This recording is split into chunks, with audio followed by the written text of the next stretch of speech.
Hello everyone, I'm Yogarani, Assistant Professor, Department of English, KCS Caughnawaga College of Arts and Science, Chennai.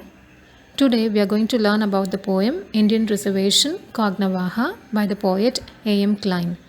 The poem is part of the syllabus for the final year BA English students of the University of Madras in the paper titled Post-Colonial Literature in English 2, Canadian Literature. Here is the overview of my presentation. I would like to begin with the author introduction, and then it is the introduction to the poem, after which we'll discuss the theme. Then comes the detailed study of each stanza of the poem. Any work is not complete without its conclusion, and finally, it is the title justification.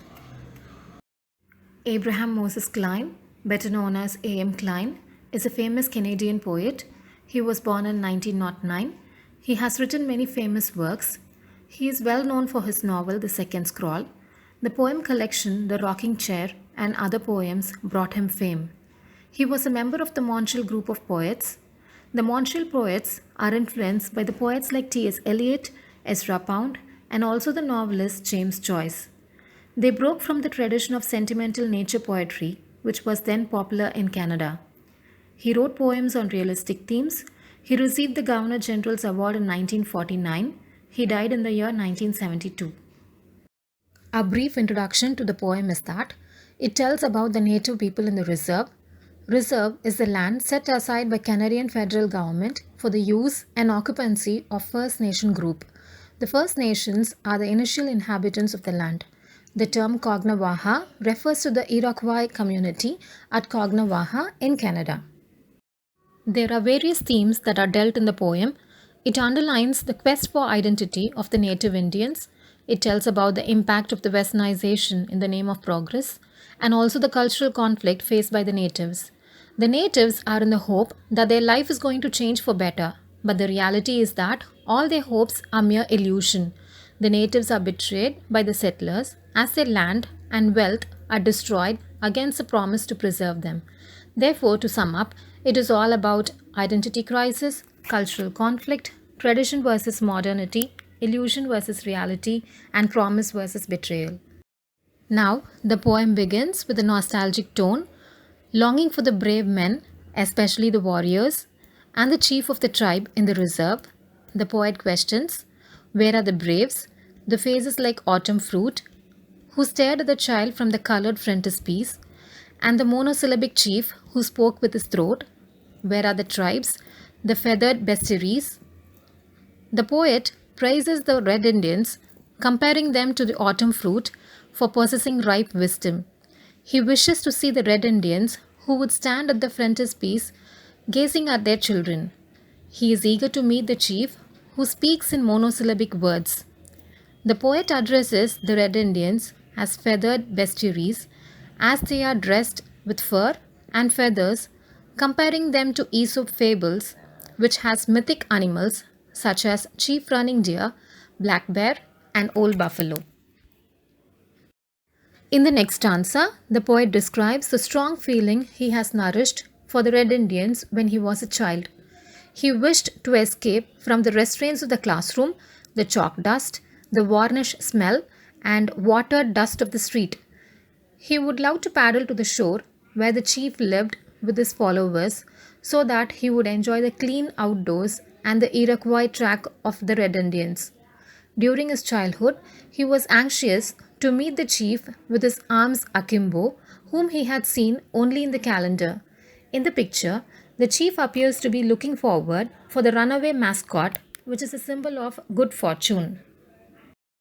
In the third stanza, the poet explains the degradation of the Red Indian civilization. The poet makes a comparison between the old culture and their present lifestyle. He says how the moccasin, a soft leather shoe which was used by the natives, is now used by the robbers. The Red Indians have given up their traditional lifestyle. They adopt modern French names. They do not paint themselves or wear bronze jewels. They do not cover themselves with vegetable outfit which puffed like a tent. Their children rush to take the money thrown by the tourists at church doors. The poet thus highlights the humiliation that the native Indians suffer in the name of civilization. In this stanza, the poet says that the native Indians do not possess their treasure anymore as their past is being sold in the shops. It means the tradition which they were proud of is now lost because of the colonizers. The beaded shoes, the sweetgrass basket, the curio Indian, burnt wood, gaudy cloth, inch canoe, and even the trophies are the things that are sold in the shop. The natives are even employed to dance to welcome the white mayor for a bribe. In this stanza, the poet says how the white men have scalped the native tradition. The poet concludes the poem with the pathetic reality of the native Indians. The reserve is no more their home as it is just a replacement of grassy ghetto. It is not the promised land as assured by the settlers. Museum is a place where their tradition is preserved. The native men were hunting for the sake of survival. The animals hunted by them at the risk of their life are also kept in the museum with their pale and bleached bones. People in the Indian reservation have come out of their native religion and converted to Christianity. They have turned pious and prosperous, but they are still rejected as ghosts as there is nothing original in them. As the poem ends, the culture of the native people is destroyed in the name of civilization. Their search for an identity continues.